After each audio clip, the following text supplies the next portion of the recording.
वाईट काळात तर कुठलाच मित्र आणि मैत्रीण कोणीच नसते, कोणाचं नसते, कोण नाही तसे मला पण आधी वाटलं नव्हतं की गावच्या ठिकाणी आहे. आमच्या लग्नाचा मोठा प्रश्न हाच होता की मी माझी कास्ट जय भीम आणि ही मराठा. तर नमस्कार मंडळी, मी अनुष्का. तर पुन्हा एकदा तुमचं स्वागत आहे आजच्या व्हिडिओमध्ये. तर गाईज, या व्हिडिओमध्ये आम्ही आमची पूर्ण लव्ह स्टोरी सांगणार आहोत, तर नक्कीच तुम्ही पूर्ण व्हिडिओ बघा आणि लाईक आणि सबस्क्राईब करायला विसरू नका. मला इंस्टाग्रामला हाय असा मेसेज केला होता आणि मी 2 दिवसांनी रिप्लाय दिला. इथूनच आमच्या नात्याला सुरुवात झाली. त्याच्यानंतर हळूहळू बोलणं वाढत गेलं आणि मी आधी हिला फ्रेंडशिप बद्दलच विचारलं होतं. नंतर मग हळूहळू आमचं बोलणं चालू झालं आणि इंस्टाग्रामवरती मी हिच्याकडे तिचा व्हॉट्सअप नंबर मागितला आणि नाही बोलली द्यायला. नंतर 1-2 दिवसांनी कसं तरी कन्व्हिन्स केलं आणि मागून घेतला नंबर आणि तिथपासून मग आमचं कॉल चालू झाले. नंतर मग मी मुंबईला गेलो ताईकडे राहायला आणि तिकडे जॉब बघितला होता. इकडनं कोल्हापूरवरून मी गेलो तिकडे गावा, इकडे जॉब भेटत नाही त्यामुळे तिकडे गेलो मी. आणि ही राहते पालघर जिल्हा ना तुमचा, यांचा आहे पालघर जिल्हा. तो कल्याणपासून भिवंडी 1-1.5 तास लागून, भिवंडीवरून पण खूप लांब आहे, 1-2-1.5 तास अंतर आहे. तिकडे वाडा म्हणून एक तालुका आहे, ते त्यांचं गाव आहे, खूपच लांब आहे. मला वाटलं फर्स्ट टाइम वाटलं की मी मुंबईला झालं तरी भेटेल मला लवकर, पण तसं नाही, तिथून पण खूप लांब होतं. मी पहिला मेसेज केला 2022ला, तेव्हा मी काहीतरी 13वीला होतो आणि इकडे गावाला जॉब भेटत नाही त्यामुळे मुंबईलाच गेलो. मग ताईने वगैरे सगळं मला ट्रॅव्हलिंगचं शिकवलं, ट्रेनचं कसं जायचं, कुठं जायचं. ती राहते भांडुपला, त्यामुळं ठाण्याला वगैरे मी तेवढ्या भागात फिरायचो आधी, मला एवढं माहिती नव्हतं. आणि ही पण लांब होती, मला आधी वाटलं जवळ असं बोलू भेटायला जाऊ, पण खूपच लांब होती. नंतर मग असंच जॉब लागला मला एखादी आधी मॉलमध्ये इकडं मुलुंडला. तिकडे मी 1-2 महिने काढले. नंतर मग आमचं भेटायचं ठरलं 2023ला, म्हणजे संपलं वर्ष संपत आलं. ते फोनवरती बोलता असंच दिवस रात्र फोनवरतीच बोलायचो आम्ही. आणि पहिल्यांदा फक्त फ्रेंडशिपच झाली होती, एवढं काय मी आधी डीप गेलो नाही. तर थोडे दिवस असेच निघून गेले आणि रात्र दिवस कॉल. आणि माझी तिथं कोण ओळखीचं पण नव्हतं मुंबईमध्ये, तिथं जवळपास मी कोणी फ्रेंड पण बनवलं नाही. की होती ऑलरेडी, तर मी बोललो कशाला कोणाला फ्रेंड, आणि मी माझ्या जवळ पण गेलो नाही की बाबा माझ्याशी ओळख, माझ्याशी मैत्री असं कोणी कोण वगैरे होती तिथं. पण ही होती कॉलवरती, त्यामुळे मी रात्र दिवस कॉलवरतीच आणि 5-5 मिनिटांना कॉल करायचे. नंतर मग अशीच मला तिची सवय लागली जास्त. आणि 1-2 मिनिटं पण विदाऊट फोनचं मी राहत नव्हतो कॉल केल्याशिवाय. कॉलेजला गेली तेव्हा काहीतरी 11वीला होती, 11वीला होती आणि मी कॉलेजमध्ये पण फोन करायचो. हिचं फ्रेंड वगैरे होते त्यांचा पण नंबर घेतला होता. आणि नंतर मला जास्त ते व्हायला लागलं, म्हणून मी प्रपोज करून टाकलं आणि लगेच नाही रिप्लाय दिला. हिनं 4-5 दिवस लावले विचार करायला. काय विचार केला काय माहिती नाही, पण केला आणि सांगितलं. मग मला सांगितलं, दुसरं कोणाला नाही सांगितलं. तिच्या फ्रेंड वगैरे होत्या, पण त्या चांगल्या होत्या, आधी चांगल्या होत्या. नंतर काय त्यांना झालं काय माहिती, त्यांना मी आवडत नव्हतं यांच्यामध्ये. हिच्यासोबत 3 जणी मुली होत्या आणि एक मुलगा होता, हिने भाऊ मानला होता त्याला, तर त्यांना मी आवडत नव्हतं का माहिती नाही काय कारण होतं ते. पण हिला त्यांना असं वाटलं की ही सोडून जाईल आम्हाला त्याच्यासोबत असल्यावर असं. आणि त्यांना म्हणजे कारण नव्हतं त्यांनी सांगितलं, पण हेट करायचे, पण जाऊ दे बोललो. मग मी हिला विचारलं, हो पण बोलली. नंतर मग थोडे दिवस असंच गेले, कॉलवरती बोलता बोलो भेटायचं, पण काय भेटणं होत नव्हतं. ही काय कॉलेजला होती. मग नंतर एक डेट फिक्स केली 16 एप्रिल नंतर 23ला. त्या टायमाला आम्ही कॅफेमध्ये भेटलो. यांच्याकडे आंबाडी म्हणून गाव आहे, तिकडे आम्ही कॅफेमध्ये भेटायचं ठरवलं. हिची मैत्रिणीचा बर्थडे होता, तिच्या बर्थडे दिवशी भेटायचं ठरवलं. माझ्याकडे फक्त 500 रुपये होते आणि मी नाहीच करत होतो भेटायला, पैसे नव्हते त्यामुळे. पगार पण झाला नव्हता आणि मेन म्हणजे पगार जिथे म्हणजे मी कामाला होतो तिथे मी अकाउंट नंबर माझा गावचा दिला होता आणि माझ्याकडे ऑनलाईन होतं काय नव्हतं, गुगल पे, फोन पे काहीच नव्हतं. आणि गावच्या बँकेचा अकाउंट नंबर दिल्यामुळे सगळे पैसे माझ्या गावाला यायचं. ही जास्तच मार्ग लागायला आले. म्हणून बोललो जाऊन भेटून येऊया. नंतर बोललो टाइम भेटला तर नाही, भेटला नाही तर नाही. आणि बोललो एवढी संधी चालणार नाही तर काय नाही भेटावं, म्हणून गेलो. मला तिकडचं काय एवढं माहिती नव्हतं. मी कल्याणपर्यंत कसं तर ट्रेनने गेलो. कल्याणला उतरल्यानंतर तिकडं तुमच्याकडे यांच्याकडे बस लागते, नाही कोणती बस, वाडा ना, वाडा जेवण. वाडा तालुका आहे तुमचा, तालुक्याची बस लागते वाटतं. मला फक्त वाटलं आधी लागते बरं, म्हणजे मी कोणाला विचारलं नव्हतं, कोण माझ्या ओळखी नव्हतं, काय नाही. आणि कुठे लागते काय लागते मला एवढं पण माहिती नाही. असं विचारून मी बस पकडली. ती वाडा बस पकडून मी भिवंडीपर्यंत गेलो.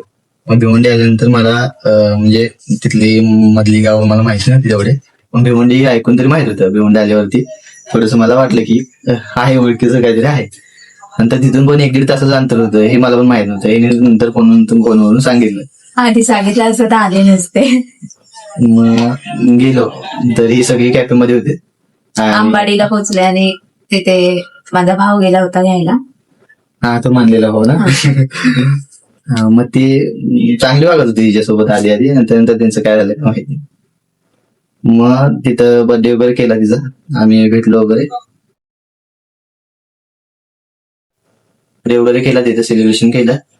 आणि 10 ते 15 मिनिटं आम्ही तिथे थांबलो असतो ना. खाल्लं. हा, 10 ते 15 मिनिटात सगळं आवडलं. यांना पण घरी जायचं होतं, कॉलेजला होतं, त्यामुळे जास्त कुठं बाहेर परमिशन नव्हती. कशी तरी आलोय त्याला पण बर्थडेचं कारण कळून जास्त बोलायला लावून घेतलं नाही, काय नाही. थोडस बघितलं एकमेकांना, बस तेवढंच. आणि तिथून निघालो. ते जायचं तर मन नव्हतं दोघांसोबत, पण नाईलाज होता. आणि मग घरी आल्यानंतर काय करमत नव्हतं, काय नव्हतं. असं वाटलं भेटलो नसतं तर बरं झालं असतं. ती फर्स्ट टाइम भेट होती आमची. नंतर मग त्याच्यानंतर 1 वर्षाने परत आम्ही भेटलो 2024 मध्ये. हा, म्हणजे 1 वर्षाचा गॅप, तो पण 1 वर्षाचा गॅप असंच फोनवरती बोलून, व्हिडिओ कॉलवरती बोलून. त्याच्यानंतर परत एकदा भेटायचं ठरवलं 2024 ला ना, 1 वर्षानंतर. आणि ती पण भेट आमची सक्सेसफुल झाली. पण भेटलो आणि तिच्या 5-6 महिन्यानंतर थोडासा एक मॅटर झाला. आणि तो मॅटर हिच्या घरापर्यंत पोहोचला. हिच्या पप्पांना, मम्मीला, भावाला, सगळ्यांना समजलं की आमचा ससा आहे म्हणून. आणि त्यावेळेला मारली, खूप म्हणजे खूपच मारली. आणि मी त्यावेळेला गावाला आलो होतो, म्हणजे इकडे एक्झाम 14वीची, त्यासाठी आलो होतो. तर गावाला आलो मी, परत मुंबईला गेलोच नाही. फोन आलायचा, मेसेज आला, फोन नाही केला, मेसेज केला. मेसेजवरती सांगितलं असं झालं. तर मी काय परत कॉल वगैरे केला नाही. नंबर वगैरे हिने सगळा ब्लॉक केला त्या दिवशी. आणि दुसऱ्या दिवशी पप्पांनी फोन केला होता. हा, तर ते असं काहीच हिच्या पप्पाने फोन केला आणि सांगितलं काय संबंध वगैरे ठेवायचे नाही असतील तर, नाही त्यांनी पोलिस करणार परत कॉल वगैरे आला. हे सगळं झाल्यानंतर आम्ही 8 दिवस फक्त बोलणं पण केलं होतं. आणि त्याच्या पुढे नंतर आम्ही हाय तसंच चालू ठेवलं. हा, आणि नंबरवरती मैत्रिणीचं नाव टाकलं होतं माझ्या नंबरवरती. जास्त काही कॉल वगैरे करत नव्हते, तेवढ्या पुरतीच बोलायचं. नंतर माझी एक्झाम झाली आणि मी परत मुंबईला गेलो. परत जॉब बघितला आणि परत कॉल वगैरे चालू केला आणि भेटायचं ठरवलं परत एकदा. तरी पण माझ्या मम्मीला थोडं थोडं कळालं होतं, मी परत फोनवरती बोलायला लागले. ती म्हणायची बोलू नकोस, तरी पण मी फोनवरती बोलायचे. आणि मग भेटलो आम्ही एकदा भेटल्यानंतर ठरवलं की आता हिचं पण 18 पूर्ण झालं होतं. 2025 नाही 24 2024 हिला 18 वर्ष पूर्ण झाले होतं. आणि माझंच बाकी होतं 21 वर्ष पूर्ण व्हायला. 12 डिसेंबर 2024 ला पूर्ण होणार होतं. तिथपर्यंत आम्ही थांबायचा प्रयत्न केला तरी, आणि ते पण पूर्ण झालं 21 वर्ष. नंतर कॉलवरतीच ठरवलं जायचं करून. नंतर मध्येच जानेवारी 2025 ला माझी एक्झाम आली आणि मग मला गावाला यायचं होतं. आणि ती कामावाली काही सुट्टी देत नव्हते, त्यामुळे मी काम सोडून गावाला आलो. जानेवारी आणि फेब्रुवारी 2 महिने मी गावाला काढले. तर हिनं फोनवरती बोलणं चालू केलं, काय समजलंय, कॉलवरती बोलता येत नाही, काय नाही, आणि काय करायचं मला काय समजत नव्हतं. एकतर मी जॉब सोडून आलो होतो, खिशात 1 रुपया पण नव्हता माझ्या. तर माझ्याकडे कोणाकडे मित्र होते, पण मला एवढं कोणी सपोर्ट करणार मित्र फक्त बघायला तेवढंच असतं असं. त्यामुळे मी कोणाकडे काय पैसे मागितले काय नाही, बोलतो काढायचे असेल दिवस तिला बोललो असंच कॉल करायला काय बोलते होईल पुढचं थोडं बघूया. नंतर मध्येच एक दिवशी या पप्पाने विषय काढायचे लग्नाचा, की बोलले लग्न करायचं. आणि हिने एवढंच ऐकलंय आत्याच्या मुलासोबत. मला करायचंच नव्हतं. आणि मग हिने मला कॉल केला आणि बोलली की असं असं आहे लग्न लावून देणार लगेच. मला काय सुचत नव्हतं काय नव्हतं. बोललो आता हिला सोडून तर चालणार नाही. हिला लग्न त्याच्यासोबत करायचं नव्हतं आणि मला कुणा दुसरी सोबत करायचं नव्हतं. मग बोललो काही ना काहीतरी करायचंच. म्हणून मी एका मित्राला फोन केला. त्याने मला काहीतरी 1,000 रुपये दिले होते. एका मित्राने 1,000 रुपये दिले आणि दुसऱ्या मित्राने 1,000 रुपये दिले. असे 2,000 रुपये होते माझ्याकडे जाताना. मी 5 मार्चला काहीतरी निघालो होतो नाही का त्याच्या 4 मार्च. मी गावाला होतो ना. मग 4 मार्चला इकडनं मी संध्याकाळी गाडीला बसलो आणि त्या दिवशी मी 5 मार्च. नाही आदल्या दिवशी 4 मार्चला मी तिथल्या जे टूर्स वाले असतात ना कारवाले गावाला येणारे मुंबईला जाणारे त्यांना कॉल केला. एक नंबर गुगलवरून घेऊन त्यांना कॉन्टॅक्ट केला. त्यांना बोललो असं आहे आणि मला एक गाडी पाहिजे कल्याण ते कोल्हापूर पर्यंत. काय भाडं असेल ते सांगा मी देतो. मग ते बोलले की आहे 6,500-7,000 काहीतरी भाडं मला सांगितलं होतं यायचं 1 ट्रिपचं. तर बोललो ठीक आहे. आणि मी तेव्हा ते सगळं ठरवलं होतं. ताई लोक सांगितलं मी ते बोललो आणि डायरेक्ट ताईकडेच गेलो. ताई पण बोलली आम्ही येतो त्याच्यासोबत आहे. ताई यांचं नाव बोललो आणि आमचे शबू मी सकाळी त्यांच्या घरी गेलो. त्यांना घेतले आणि कल्याणला गेलो. कल्याणला गाडी तयार रेडी होती तिथं थांबलेली होती. आणि ही घरातून निघाली 9-9:30 वाजता निघाली. मम्मी वगैरे कामावरती गेल्यावरती निघायचं. मग तिकडे 9:30 वाजता निघाली आणि मी बरोबर माइंडसेट माझा ठेवला होता की 12लाच मुंबई सोडायची. 12 वाजताच मुंबई सोडायची. कल्याणला 11:30 मी बरोबर टायमिंग ठेवलं आणि बरोबर टायमिंग मध्ये झाली आणि बरोबर 12लाच मुंबईवरून निघालो. गाडी गेली होती प्रायव्हेट त्यामुळं मला काही टेन्शन नव्हतं ट्रॅव्हलिंगला. आणि तिकडनं 12-12:15 आम्ही बरोबर निघालो तिकडनं गावाला यायला. जवळजवळ पुण्यावरती आलो आणि मम्मीचा फोन आला ना आणि मध्ये तिच्या मम्मीचा फोन आला. आम्ही काही लगेच सिम वगैरे काढलं नव्हतं. तिचं ठेवलं होतं तसंच ना. एक दुपारची मम्मी 1 वाजता फोन करत होती ना तुझी. मुलीचा फोन आम्ही चालू ठेवला होता. बोललो की कॉल येतो 1 वाजता तर उचलू दे आधी काही करू द्यायचं नाही कोणाला. आणि हिने फोन उचलला तर पण नेटवर्क नव्हतं व्यवस्थित. कुठे आलो होतं तेव्हा पनवेल आलो आणि नेटवर्क नव्हतं. त्यामुळे हिच्या मम्मीला काय आवाज गेला नाही आणि हिनं घाबरून फोन उचलला काय बोललीच नाही. नंतर मी सिम काढून ठेवला आणि सिम काढलं आणि फोन ठेवलं सगळंच. माझा पण ठेवला हिचा पण ठेवला. ताईचं पण सिम वगैरे काढलं होतं सगळं. त्यावेळी माझ्यासोबत कोणी फ्रेंड वगैरे आला नव्हता. माझा कोणीच नव्हतं मित्र वगैरे कोणीच नव्हतं. एकटाच गेलो तिला घ्यायला. त्यामुळं खूपच भीती होती मला. असं कोणी सारखं फर्स्ट टाइमच होते सगळ्याच्या सोबत सारखं फोन करते.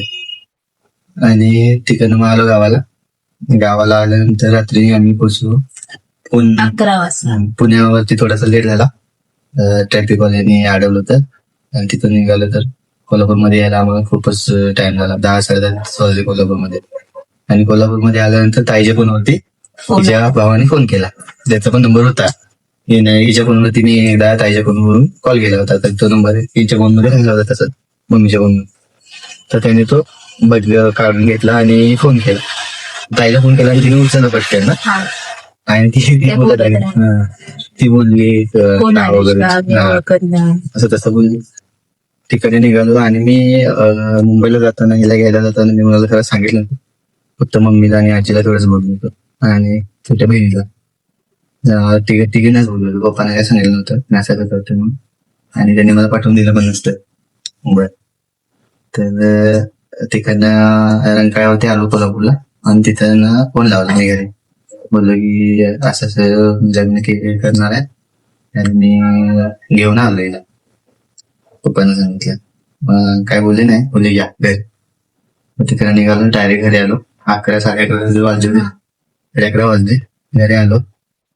त्या ड्रायव्हरचं भाडं वगैरे दिलं. पैसे वगैरे जमा केले. एवढे पैसे नव्हते माझ्याकडे. ताईकडचे 1,000-1,500 रुपये काहीतरी हिच्याकडे पण होते. 500 रुपये काहीतरी होते ना तिच्याकडून घेतले. माझ्याकडे त्याच्या 4,000 रुपये होते. ते घेतले त्या कारवाला दिले. नंतर दुसऱ्या दिवशी लगेच गावात बातमी बसवली की कोणतरी मुलगी आणली मुंबईत होती ती. सगळे सांभाळलं. आणि जास्त समजायच्या आधीच आम्ही ठरवलं होतं की पटकन जाऊन कोर्ट मॅरेज करायचं. आणि कोर्ट मॅरेजला तर लागणार होते आम्हाला 5,000-17,000 रुपये तर लागणार होते. ते जमा करायला आमचा 1-2 दिवस गेले. आणि तिसऱ्या दिवशी आम्ही दुसऱ्या दिवशी का ते 7 7 मार्च तारखेला. मग तिसऱ्या दिवशी आम्ही बरोबर कोल्हापूरला गेलो आणि कोर्टात जाऊन कोर्ट मॅरेज केलं. ते व्यवस्थित पार पडलंय. तिथे काय प्रॉब्लेम आला नाही. आमचं वय वगैरे आमचं सगळं लिगेल झालं. एज वगैरे बसली पूर्ण, त्यामुळे काही प्रॉब्लेम आला नाही त्याच्यामध्ये. आणि तिकडनं मग डायरेक्ट घरी आलो आम्ही. आणि दुसऱ्या दिवशी हिने फोन चालू केला. त्याच्या फोनवरती डायरेक्ट पोलिसांचा फोन.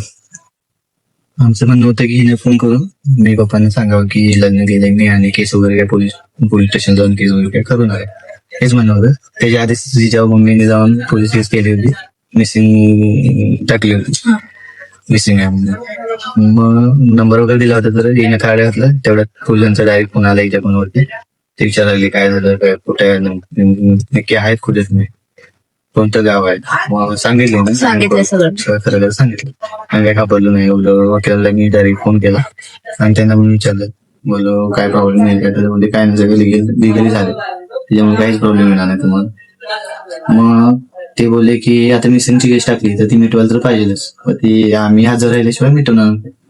ते बोलले की तुम्ही या मुंबईला आणि आम्ही तिथं मिटवू आम्ही. तिथं आमच्या समोर हजर राहा आणि तिथं आम्ही केस मिटवू. नंतर तुम्हाला असंच फोन करत राहणार जो पण येत नाही तो पण, आणि तो आम्हाला पण करायचा. मग नंतर आम्ही बोललो की आम्ही नाही, म्हणजे काही भरोसाच नव्हता नाहीच्या पप्पांचा वगैरे राग असतो म्हणून काय असं. तर आम्ही नाही बोललो, आम्ही नाही ना.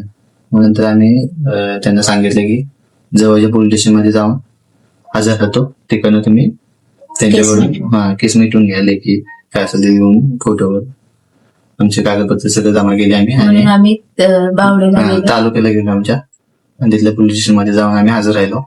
त्यांचा फोन वगैरे वरती फोन केला त्याने आधी, तिकडून सांगितले त्यांना काय काय कागदपत्र लागतात ती, आणि जे डॉक्युमेंट होते ते सबमिट केले त्यांच्याकडे, पेढे पाठवले सगळे, त्यांचं त्यांनी मिटवून केस मिटवले. नाहीतर मध्ये टेन्शनच होतं डोक्यानं. ते त्याच्यातून परत हिचा फोन करत होते की केस मिटलेली नाही, मी परत आणि केस घालणार तुमच्यावरती, असं करणार तसं करणार. किती झालं तरी राग असणार. आम्ही थोडी नाही घाबरते, आम्ही आहे कोल्हापुरी. तर आम्ही नाही घाबरलो. बोलो काय करायचं करा, जावा तुमच्या पोलीस स्टेशनमध्ये, जवळच्या पोलीस स्टेशनमध्ये जावा, तिथं केस नोंदवली, जाऊन विचारा मिटली का नाही मिटली. तर मिटली नसेल तर मी येतो उद्या सकाळी तिथं आणि मिटू, नसेल मिटली असेल तर गप्प बस. मग नाही, मग त्याच्यावर 5-6 दिवस करून गेलो. 8 दिवस नाहीच, 8 दिवस काय, महिना 2 महिन्यानंतर स्वतःहून केला. 3 महिन्यांनी फोन केला मला स्वतःहून. स्वतःहून पप्पांनी फोन केला आणि रडायला लागले, असं तसं हिच्यासोबत काय काय बोलत होते. नंतर मग हिच्या मम्मी सांगितलं समजून, काय काळजी करू नका, मी आहे चांगली ठीक आहे. त्यांना पण किती झालं तरी मुलगी ते वाटणार त्यांच्या मनाला. मग नंतर बोलायला लागले सारखे, आता फोन कर. आता पण करतात, मम्मी पण करते, सगळं व्यवस्थित आहे. फक्त आम्ही अजून तिकडे गेलो नाही. मम्मी पण नाही आली, मम्मी पप्पा पण कोणी झालं नाही, आणि आम्ही पण तिकडे पण गेलो नाही. ते फक्त फोनवरती विचारतात सगळं. असं आहे, सगळ्याची सुरुवात चांगली झाली आणि शेवट पण चांगला झाला. आतापर्यंत सगळं ठीक चाललंय, याच्या पुढे काय होईल ते होईल. पण लग्न झाल्याच्या 8 ते 10 दिवसात माझे सगळे फ्रेंड माझ्यापासून लांब झाले. कोणीच बोलत लांब म्हणजे त्यांना काय चांगलं झालं वाईट झालं काय बघवलं नाही, काय नाही मला माहिती नाही, पण त्यांनी बोलणंच टाकलं. एक पण आता माझ्याकडे सध्या तरी एक पण फ्रेंड नाही, एक पण मित्र माझा असा नाही की तो वाईट काळात साथ देईल, आणि त्या टायमिंगला पण दिली नाही, आणि आता तर नाहीच नाही. आता पण एकटाच आहे, कोण म्हणजे आता मित्र काय मैत्रीण पण नाही. तर आता हेच आहे सगळं, मित्र कोण मैत्रीण कोण सगळं तीच आहे. काय असेल ते दोघांनी जाऊन प्रयत्न करायचे, बस बाकी काय नाही. त्यात काळात तर कुठलाच मित्र आणि मैत्रीण कोणीच नसते, कोणाचं नसते, कोण आहे अशा टायमिंगला.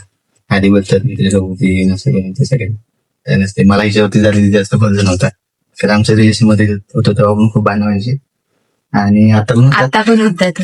पण एवढं काय आम्ही शेवटी काय एकत्र राहायचंय, एकत्र आयुष्य घालवायचंय, तेव्हा भांडणं झाली काय नाही काय सारखंच आहे सगळं. त्यामुळं मला बरेच पोरांनी पण सांगितलं की एवढं लग्न करू नको, कोण नाही यायची तुझ्यासोबत, ही पण नाही यायची, झालं ते काय सोडून द्या, ही नाही यायची, ती मुंबई साईडची आहे, घराकडची मुलगी आहे, तुझ्या सोडून कशी राहील, बसवलं वगैरे काय करेल. तर मी मुंबईच्या पोरी कोण साथ देत नाही, शक्यत आणि यांचं थोडंसं गाव साईड आहे, त्यामुळं लोक काय आहेत मुंबईपेक्षा चांगलं म्हणजे यांच्याकडे आहे. तर आणि सगळ्यांच्या पेक्षा जरा थोडी वेगळीच होती, त्यामुळे मला जास्त विश्वास होता. आधी ते होता, नंतर मध्ये मध्ये भांडण व्हायला लागले, तसा विश्वास कमी झाला. आणि पळून टायमिंगला तर पूर्ण झाला. पण आली आणि विश्वासच नव्हता येईल असं. लग्न झाल्यानंतर, लग्न झालं त्या दिवशी मला थोडंसं भेटली की जाऊ झालंय का, त्याची टेन्शन होतं मला. मी जॉब वगैरे सगळं सोडलं म्हणून जाऊ दे मग जॉबचं, जॉब आज आहे तर उद्या लागेल परत, आज नाही तर उद्या लागेल. पण हे एकदा संपलं की संपलं जातं, सगळ्याचा शोध झाला. मग बोललो आयुष्यात पुढे काय मिळवायचं ते मिळवायचं, बघू काय मिळेल नाही मिळेल ते दोघांनी. आणि अशा टाइम मध्ये माझ्या 1 रुपया पण होता, आणि आता पण जास्त नाही पैसे, तरी पण आम्ही आहोत सुख आहोत. असं तेवढं नाही, आमच्या बाबतीत होत झालं, बाकी काय नसलं तरी चालेल. असं नाही पैसाच पाहिजे रिलेशन टिकवायला किंवा लग्न टिकवायला पैसाच पाहिजे असं काय नाही. नातं घट्ट असलं, प्रेम चांगलं असलं, हे सगळं शेवटपर्यंत जाते. तर एकमेकांना जास्त समजून घ्यायला समजून पाहिजे, घ्यायला पाहिजे. विश्वास ठेवला पाहिजे, बस बाकी काय नाही. असंच हे नाती सुरुवात पण चांगली व्हायला पाहिजे आणि ते शेवटपर्यंत असं टिकायला पाहिजे. सुरुवातीपासूनच जर चांगलं राहिलं तर होते सगळे, म्हणजे नात्यात विश्वास महत्वाचा आहे, आणि तो जपला की नातं आपोआप पुढे चालू घट्ट होतं, होतं. घट्ट पण राहते. आणि कोणी काय बोलायची कोणाची मदत राहते. मला बोलत होते की, दोघांची एकामेकावरती साथ असल्यावर काय होतं. आणि ते बोलतात ना की आधी करिअर करा, नंतर मग गर्लफ्रेंड भेटेल, पैसा येईल, नंतर मुली भेटतील. पण पैशावरती सगळं नसते, पैशावरती काही विकत घेता येत नाही. प्रेम विकत घेता येत नाही, विश्वास विकत घेता येत ना काय. पैसा आज आहे तर उद्या नाही, आणि उद्या नाही तर परवा आहे, असं आहे. त्यामुळं पैशाकडे जास्त नाही भर द्यायचा, आणि मी दिला पण नाही. आता मला खिशात पैसे द्यायचं नाही तर नाही, असं हे आहे ना सोबत, बस एवढंच, बाकी काय नाही. मला पण आधी वाटलं नव्हतं की गावच्या ठिकाणी नाही, आमचं चुलीवरचं जीवन, परत एवढी गरमी, एवढं उन्हाळा असतं आमच्याकडे, उन्हाळ्यातून गरमी असते, तर एवढं सहन करेल. पण तिने केलं. आता तुमच्या लग्नाला वर्ष होत आले म्हणजे झालेच. आमची अॅनिव्हर्सरी थोडीशी 1-2 महिन्या लेट आम्ही करणार आहे, पण झालेच, आता वर्ष झालंच ना. 7 मार्चला वर्ष झालं, आम्ही अॅनिव्हर्सरी केलीच नाही अजून, थोडासा प्रॉब्लेम आहे त्यामुळं. आणि आहे सगळं व्यवस्थित आहे आतापर्यंत, व्यवस्थित आहे. पुढचं काय पुढचं कोणी भविष्य बघितलं, त्यामुळं आले चांगलंच मिळेल. पुढे ते दिवस करायचे असेच. तिच्याच मैत्री जास्त करून हिला पहिल्यांदा चिडवायच्या आणि माघारी पण बोलायच्या. मला पण शब्द घ्यायचं, पण मी एवढा काही विषय ठेवला नाही. त्या काय अशाच होत्या, टाइमपास मैत्री, म्हणजे त्यांना टाइमपासच वाटत. त्यासोबत बोलल्या 4 दिवस काम होते, आता काम झाले की नाही. तर हिला पण कोण मैत्रीण नाही, मला पण दोघं पण आम्ही एकामेकांसाठी आहे. कशाला पण मैत्रीण लागते, मित्राला काय कामातून टायमिंगला एवढे. माझा एक मित्र आता माझ्या गावातच मित्र, एवढं त्याच्यासून फिरलो, एवढं खूप बाहेर गेलो, त्याने कोण लग्न केलं. आमच्या लग्नात मोठा प्रश्न हाच होता की मी माझी कास्ट जैन आणि मराठा आहे, त्याच्यामुळं वेळ कष्ट असल्यामुळं खूपच अडचण येत होती. मला यात बोलत होतं, यात बोल आपल्याकडे काय केलं ऐकलं सांगणं गरजेचं, हे बोलली नाही कोण ऐकणारच नव्हतं, ते आमच्या ह्याच्यात बसतच नाही. आणि मग मला वाटतं हिला पण पाठवली पण नसते, घराच्या बाहेर सगळं बंद केलं, कॉलेज वगैरे सगळं बंद केलं. त्यामुळं कास्टमुळेच मोठा प्रॉब्लेम होतो. म्हणून मी घरात सांगितलंच नाही कास्टमुळे. कास्ट वेगवेगळे असताना पण आम्ही लग्न केले, आणि माझ्यावरती पण जास्त, म्हणजे नाही पोलीस स्टेशनला गेलो, आम्ही इथे हजर आहे, त्या पोलिसांनी पण सांगितलं, म्हणजे त्या पोलीस पण भेदभाव करतात. मला इथे गेलं समोर, मला दोघं बोलले की तुझी कास्ट वेगळी आहे, तुझी कास्ट वेगळी आहे, ती हिंदू आहे, तुझे भीम आहेस, तुला कोण सांगितलंय करायला, वरून प्रेशर येणार, तिकडनं जोर देणार, तिकडनं काहीतरी बोलणार, लोक बोलणार, आम्हाला बोलणार, हे कोणी इकडं 1000 व्हायला सांगितलं, करायला सांगितलं, तुम्हाला कोणी त्यांचं लेखी पत्र घ्यायला सांगितलं, असं तसं काय बोलायला लागलं. तर मला तेव्हा काय बोलणार, तू पण बोललं जाऊ दे, मग ते आपलं काम गोड बोलून करून घ्यायचं, आणि बोललो आम्हाला कुठं पोलीस स्टेशन मध्ये राहायचंय, त्यांच्यावरती कंप्लेंट करत. मी काय जास्त बोलून नाही, त्यांना सांगितलं तुला काय नाही, जी लिगल आहे ते लिगलच आहे. आम्ही काही इलिगल काही केलं नाही. आम्ही काही मी गुन्हा पण केला नाही काय. दोघांनी पण काही गुन्हा केला नाही काय नाही. जे लिगल आहे सर्टिफिकेट आम्ही वगैरे घेऊ. दाखवले सगळं दाखवलं. ते दाखवून पण ते असंच बोलवलं. आम्ही एवढं जास्त मला घेतलं नाही. बोललो द्या त्यांना पाठवून आणि की थोडी घ्या. आता झाले सगळं तिच्या मनात झाले. ती तुमच्या समोरच आहे. ती बोलते तिला तिला पण प्रश्न विचारत. तिला पण बोलवते काय आलीस कसं तसं. तू कशाला आलीस इथलं काय तिथलं. काय खूप बोलवलं. गावाला कशाला आलीस काय विचारलं हिच्या सोबत राहून बसत काही पोलीस तू मुंबईचे आहेस तरी इथं कशी काय आलीस. म्हणजे पोलीस पण असं बोलतात. पण एवढं काय मला काय नाही. त्यांचं ते कामच आहे विचारायचं. कारण ती चुकीचं आहे ना. त्यांना भेदभाव करायची काही गरज नाही. पोलिसांना भेदभाव करायची तरी त्यांचं काम काय आहे. त्यांचं काम आहे कसं करू शकत नागरिकांची सामान्य माणसाची साथ देणं. चुकीचं आहे असं आवडलं बोलतो जाऊ मला नंतर मग केस वगैरे टाकले असते माझ्यावर काय उलट सलट बोलणं म्हणून आधीच एक गुन्हा केलाय. जाऊ एक गुन्हा आहे माझ्यावरती तर दुसरा उगाच कशाला. मी काय जास्त काय बोललो नाही त्यांना. आणि अशा टाइममध्ये मला साथ दिली म्हणजे ती माझ्या मोठ्या बहिणीने म्हणजे माझी ताई. त्या होत्या शेवटपर्यंत आली. त्या सुरुवातीपासून म्हणजे पहिल्यापासून तिला माहिती तर मी त्यासोबत बोलतोय फ्रेंडशिप मध्ये बोलतोय रिलेशन मध्ये गेलोय. ते मला अडवलं नाही काय नाही मला सपोर्ट केला. अजून पण त्यांनी हे केलं अजून पण साथ देता येतच. अजून पण सपोर्ट करते. तिची साथ चांगली आहे आम्हाला आणि घरापर्यंत म्हणजे इथपर्यंत येईपर्यंत तिने साथ दिली आणि इथून पुढे पण आता देते. असं नाही की ती मोठ्या भावासारखीच मला सपोर्ट आहे. मला भाऊ नाही काय नाही त्यामुळे तिचा मोठा भाऊ आहे आणि सपोर्ट करते असं मला वाटतं तिच्याबद्दल. त्यानंतर 1-2 महिने गेल्यानंतर तिला बोलले की आपण काहीतरी आता काहीतरी चालू केलं पाहिजे. युट्यूब तरी करूया आणि इंस्टाग्रामवरती रील तरी चालू करूया. आम्ही आधी इंस्टाग्रामवरती रील टाकायला चालू केलं हिच्या आणि हिला जास्त बोलता येत नाही म्हणजे बडबड करता येत नाही. थोड्या लेट बोलते आणि बोलायला गेले की शब्द चुकतात. तशी बोलते ती पण असं काहीतरी सांगून आठवून बोलायचं झालं तर मग प्रॉब्लेम नाही. तरी पण मी तिला शिकवलं एडिटिंग वगैरे करायला शिकवलं. इंस्टाग्रामवरती रील कशी अपलोड करायची सेटिंग काय करायचं सगळं शिकवलं. थोड्या रील टाकल्या त्या काय गेलेच नाही व्हायरल 500-600 व्ह्यूज गेलेच नाही. त्यानंतर लगेच धीरे सोडला. तिला वाटतं लगेच मध्ये जागा वगैरे तर ते काय गेलेच नाही. ते बोललो युट्यूब पण चालू करू तिच्यासोबत. इंस्टाग्रामवरती पण व्हिडिओ टाकायची युट्यूबवरती पण चालू करायची टाकायला म्हणून मी युट्यूब चालू केलं. तर पण काही सक्सेस भेटतच नाही. तरी पण काय आता सबस्क्रायबर आहे. एक गोष्टीला आमचे काय व्हिडिओ गेले नाही सध्या काय कॉन्टेंट भेटतच नाही टाकायला. मी लॉक पण मध्ये चालू केलं तर मध्ये बंद करतो. तर प्लीज आमच्या चॅनलला सबस्क्राईब करा सपोर्ट करा. नक्कीच काहीतरी एक इंटरेस्टिंग व्हिडिओ घेऊन तोपर्यंत चॅनलवर सगळे व्हिडिओ बघा सबस्क्राईब करा लाईक करा करायला विसरूच नका. असेच बरेच व्हिडिओ चॅनलवरती येणार आमच्या तुम्ही बघायला विसरू नका आणि असंच सपोर्ट करा आम्हाला. आणि चला तर मग भेटूया आपण पुढच्या ब्लॉग मध्ये. Bye bye.